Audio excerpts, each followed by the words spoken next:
Welcome in to another edition of Ringside Review, a post-WrestleMania edition. Athan Hristodulu alongside Matt Colpitts. We're going to dive in. We're going to react to what was an eventful weekend this past weekend in WWE. Of course, a two-night spectacle. WrestleMania 41 in Las Vegas is in the books.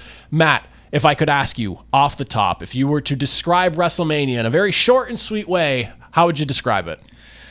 One word. A very short answer with very little time. Controversial. I just feel like this WrestleMania had highs, but especially had some lows that, we're going to dive right into. It was jam-packed.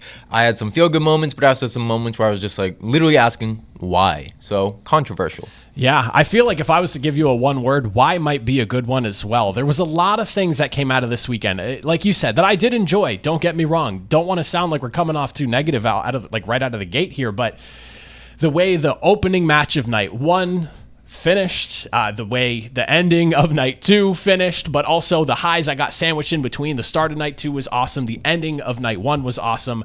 We're going to dive in. We're going to highlight some of the things that we were taking away here. We'll start with night number one first, and then we'll go into night number two, though. But there's no way we can't ignore what happened with the opening match of night number one, and I'm really curious to hear what you have to say about this one, Matt. Basically, I have a bit of a theory, and I'll let you react first before I share the theory as to why things turned the way they did. But Jey Uso, of all ways, defeating Gunther, and I don't really know how I had it imagined in my head. I don't really know if I ever really drew up the finish in my head here, but to see Jey Uso win that match with a submission on Gunther, who they were talking about it in the pre-show, and I believe during Gunther's entrance as well, or maybe I was just talking about it and remember it that way, but 51-3 in singles competition in WWE, losing via submission. What was going through your mind? Because disbelief, it was basically all I had. Yes, I mean, this is easily where controversy begins at this WrestleMania. You start pretty weak. I wanted Jey Uso to win. I do think it's the right call with the victory, but it was kind of just expected. We did not expect a spectacle between these two, and that's why even though Jey won the Royal Rumble, they did not main event. I'm worried. I feel like Jey's reign could have the fans turning on him, and once they turn on him, what's left, besides a one-word meme that kind of is just going to fizzle out. With the submission, man, I like it. I like that they're just being bold. They want Jey to, come off strong winning this title. But that's tough, man. You said it. Gunther has been built up as a monster. And I saw some other video that one match with Ilya Dragunov, he tapped out super quick. So some people are trying to defend it like that's Gunther's character. Like he's just not capable of surviving like submission holds or something. But I don't know. I just think it comes back to controversy. I don't think I'm really feeling it. I didn't finish that match feeling good about it. I'm excited for Jey to have the title run, but just fell flat for this match. Yeah, that's you know what, like you took the words out of my mouth. The fear of this turning into just like a quick title reign where maybe they realized the mistake, but they had to at this point pull the trigger because a Rumble loser for both matches that had a Royal Rumble person coming out of them, I feel like you needed one of them to at least win, I guess you could say. And so for this match to end the way it did, I feel like I'm okay with the submission if Gunther struggles. And to your point of people pulling up the Dragunov match and he tapped quickly in that, and maybe the character is that like when Gunther gets put in a bad way, maybe he doesn't survive a submission like that. But I feel like I have seen him hold on in submissions before. I mean, I'm fine with the result. The ending just needed some more theatrics. And this is where I'll leave you with my theory on this one. And I'm curious if you maybe have a thought on it. There is a piece of me that the person, not the character Gunther, but the person portraying Gunther, maybe wasn't too thrilled at the idea of tapping out to Jey Uso. And maybe I'm way off on that and I'm completely incorrect on it, but it just does not suit Gunther in my eyes for the way I look at Gunther. And maybe there's a chance he wasn't thrilled about finding out about this submission, and that was kind of his way of getting back at WWE for it. Like, you're going to make Jey Uso tap me out at the biggest stage, at the biggest moment of his career to this point, going into WrestleMania as a world champion.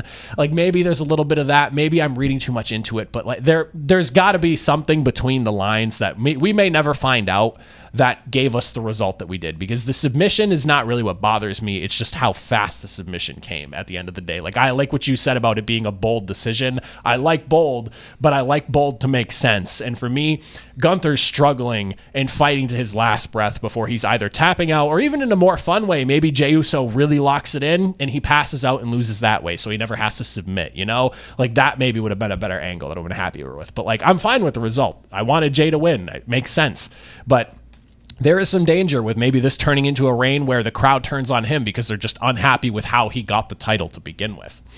The other thing we'll discuss, of course, what wrapped up night number 1, which honestly, in hindsight, I kind of wish was the main event for night number 2 now. And for me to be saying that, having gone into the initial kind of inception of this match being something I did not even want to see, to it turning into what we got, Seth Rollins going full-blown heel. His entrance even kind of foreshadowed what was going to happen. The devil dressed in white, coming out in all black with the flamethrower, and then obviously lights go out, bang, he's in all white, and he's the good guy. He even foreshadowed what was going to happen. I thought that was masterful storytelling. Paul Heyman turning on both his guys, and now he is a full-blown heel to this point. This is what you wanted. Are you happy with it? Did you get the finish you wanted to get to where we are right now, Matt? I really did, man. I mean, you know, if you go back and watch these ringside review segments, this is what I wanted. It's what I theorized. Been hammering it. It happened. With that being said, I feel like this is just one of those where, like, you don't have to do too much. Just let it play out. It was too storybook for Paul Heyman to just do what he did. He doesn't really need to be with CM Punk nowadays. We already got that nostalgia with just the entrance coming out to WrestleMania. With Roman Reigns, there's no more story to be told other than the story of how Roman Reigns kind of navigates being alone after however many years of being the top dog with the whole bloodline family. Now he's on his own. The story now is someone that needs a story, and that is Seth Rollins. Seth Rollins, again, I've said it, he kind of grew stale. So I love that this is kind of the outcome. I always kind of, you know, going into this, we were like, why is it a triple threat? There's no title on the line. It's going to be a main event. Something big is going to happen. This was just knocking at the door. This seemed like the right outcome. It felt right, and I personally do think that this was my match of the entire WrestleMania. It was super fun, so many close calls. I was pulled into it the whole time, and the second you see Paul Heyman go to his knees and hit the low blow on Roman Reigns, which that alone got a little bit of memes. He really held it there. I don't know about that, but yeah, I was popping off. I was happy. Rollins wins. He needs it, and now I'm excited to see how Seth and Paul as a heel tandem navigates WWE. Oh man, you took the words out of my mouth. I've got to say, I was pulling for Punk as a Punk fan. I let the fandom get in front of me a little bit. I thought maybe WWE was pointing to the obvious a little too much, but this is the story that makes the most sense coming out of this. That gives you the freshest content. The Roman by himself. Obviously, CM Punk, and what's funny is you kind of walk out of this going, all right, CM Punk doesn't have Paul Heyman now. He was feuding with Rollins, and they made that mini feud with Roman. Like you don't even know what CM Punk goes to next now. Is it just an eventual feud with Cena? And then, of course, you now have Rollins, who has desperately needed, emphasis on that, desperately needed a refresh, and having Paul Heyman by his side now, hopefully we see a blend of Architect Rollins into whatever the heel persona is going forward here. Rollins obviously being able to have Paul Heyman now pull some strings for him in the back that we know Heyman is able to pull. I'm really looking forward to this, and again, best outcome by far for the entire weekend of matches. This one leads to so many branching storylines, and it's three main figureheads of WWE being sent off on a really good, basically unwalked path to this point in their careers. Flipping into night number 2, though, before we get into the fatal four-way conversation, because we've got to talk Dom Mysterio getting to turn face at WrestleMania, I wanted to touch on the opening match really quickly with you. That women's triple threat, one that I feel like myself, and maybe even you at certain points, and I know other people I've had on the show have been really concerned about, was the direction that this was all going. Io Sky getting her moment. And against Rhea Ripley and, of course, Bianca Belair, and they put on arguably the best wrestling match of the entire weekend. From start to finish, the pacing, the storytelling, you're hard-pressed to go back and find something in that match that did not come off, or jump off the screen, I should say, and just pure entertainment. How are we feeling, Io Sky? She's the champ. I know you're a big fan of hers, but that was phenomenal from literally bell to bell. I agree. And this was probably my number 2 candidate for match of WrestleMania. I think the 2 triple threats of this Mania just were stellar. And with this, yeah, I was an Io fan. I was pulling for it. I know when we did our little predictions, I said that I wanted Io to win. It just made the most sense. And kind of the same point I just had with the last triple threat. Don't overcomplicate it. It just seemed like this was always Rhea versus Bianca. Rhea versus Bianca. Io's getting kind of pushed as the afterthought. The easy story and the most logical story was that Io kind of takes advantage of that. While they're distracted and so caught up and trying to be the alpha woman, Io runs away with the title. And I loved it. I loved the execution. The match was super fun and just energetic. And yeah, I think this and, Rollins' triple threat, as we just discussed, were easily the 2 strongest matches of both nights. Oh, I know. I mean, there were points where I was genuinely concerned that maybe WWE would fumble the opportunity to really solidify. And like Io doesn't necessarily need that solidification, but I feel like this is the solidification from the fans' eyes of like they're backing Io now, and I think we all needed that. And to see them put her in the position she was of like there is a chance if she loses this, she is an afterthought, and that's what WWE thinks of her. For them to just full blown shove her through the roof and have her win that match, and in an absolute spectacle. Again, like you said, arguably best match of the night. I would say in terms of like story, you give night 1 main event that, but when you just talk wrestling, I will take that triple threat and stack it up against anything we saw from this past weekend. It was unbelievable, bell to bell. Those women deserve all the love and then some. One of my favorite highlights of the night, and I'm glad when we talked about this earlier that you agreed with me here, Dom Mysterio winning the Fatal 4-Way for the Intercontinental Championship in a way that, when you think of Dom Mysterio to this point in his career, is the only way he could have possibly won a championship like this. And it was on the grandest stage and basically turned face. The crowd was probably one of the loudest pops that we got the entire weekend was for Dom Mysterio, the guy who has generated nuclear heat for what feels like years of his career now, is, I guess, a face now if they're going to play into it. I don't know. But I mean, just your reactions to that. It was awesome. Him running back to the ring to celebrate. It was perfect. Yes, man. I mean, hey, first off, not to toot my own horn, but this was another one where it was just right there. This was meant for a Dom Mysterio victory, and I'm so glad that they capitalized on it. And the fact that he got it by pinning Finn Balor, cinema. Now, with that being said, yeah, you nailed the nail in the coffin, however they say it. You have Dom, win, and then he goes and creates his own WrestleMania moment. That definitely was not in the script or the plans for him to run back down. They were already starting to promote the next segment, and Dom just comes in and just takes the white hot crowd in the palm of his hand.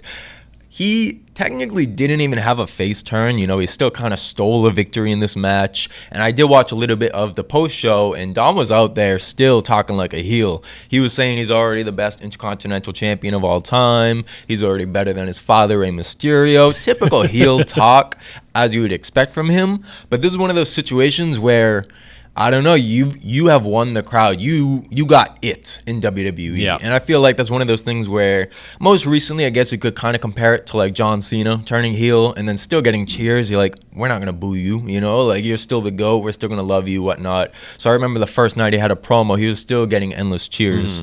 That's kind of what this feels like. It doesn't matter what Dom says. He could literally look into the eyes of someone in the crowd, completely roast them or take away their dignity, and they're still going to cheer for him. That's just how you are over. You are absolutely kind of getting the rocket strapped on you and sent off for WWE success. And I'm here for it, man. We've seen this man grow up literally, and now it's cool to see that he's really coming to his own, and it's just absolutely white hot. Yeah, man. Dom Mysterio is one of those stories that, like, you look back on his career to this point. When he first got thrusted into WWE, the heat that he basically got just for not belonging there, basically, and it being like this is nepotism here. This is Rey Mysterio's son getting shoehorned into something he shouldn't be in, and the growth and development of him to becoming one of, like, the ultimate heels in WWE to the point where he was so good at it, people finally built the respect for him and began to love him for it. And now he is so thick in the game, and he is so good at what he does. And the fact that this always happens when a heel is so good, you have to cheer what they're doing. It's the natural tipping point, and again, a natural WrestleMania moment, something you could not book, but in that moment, Dom read the room and he was like, these people are loving it, let me give it to him one more time. And that crowd reaction when he ran back and got up on the ring and pulled the title in the air one more time, it was as beautiful. That's what wrestling is all about. That's a WrestleMania moment. But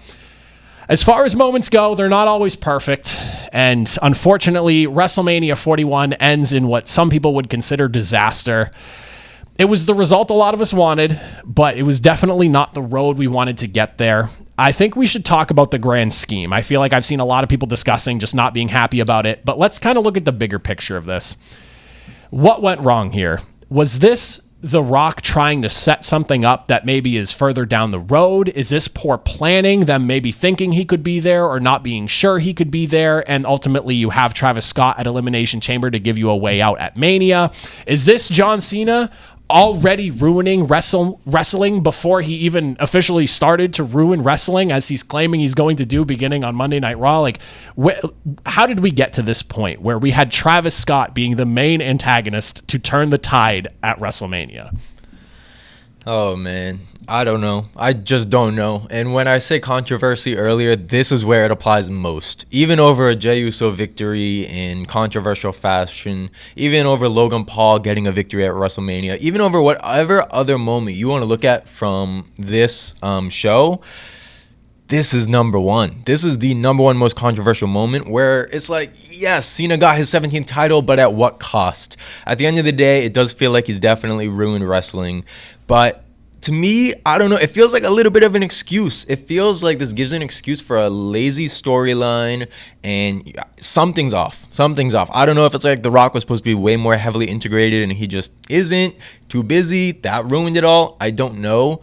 But even though these are my two favorites, I was not a fan. Congrats to Cena being the GOAT, but definitely could have been better. I know. I'm sorry that this match went as poorly as it did for you, because I feel like the amount of hype that you've built up around Cody and Cena and them being like the two guys that you love watching, for that to go the way it was devastating. And there's a piece of me that feels like there's a chance that this was maybe by design, and it was something that I thought of as soon as I watched everything kind of unfold at the end there, that like WWE has to be a step ahead of everyone else here. And I keep going back to like Cena saying he's going to ruin professional wrestling, and maybe it started with stealing the WrestleMania main event from us all, not giving us what we want to see, which you look at last year or even the year before, which was like the Avengers failing the first time at 39 and then succeeding the second time with the Roman Reigns Cody Rhodes saga. Like, this was him just ripping the main event right away from everybody, all the diehard fans, and saying, no, this is about me securing my championship, and I'm not going to give you something electric. I'm going to give you a dark and gloomy finish, almost like his entrance to the ring with literally just his name on the screens for his graphics. So we'll have to see where it goes. It's why we're wrestling fans, because we're always going to tune in that next night to see what the heck is going on, whether we agree or disagree. But Matt, thank you once again for joining me on a special edition of Ringside Review. We'll catch you tomorrow, actually, to review Monday Night Raw.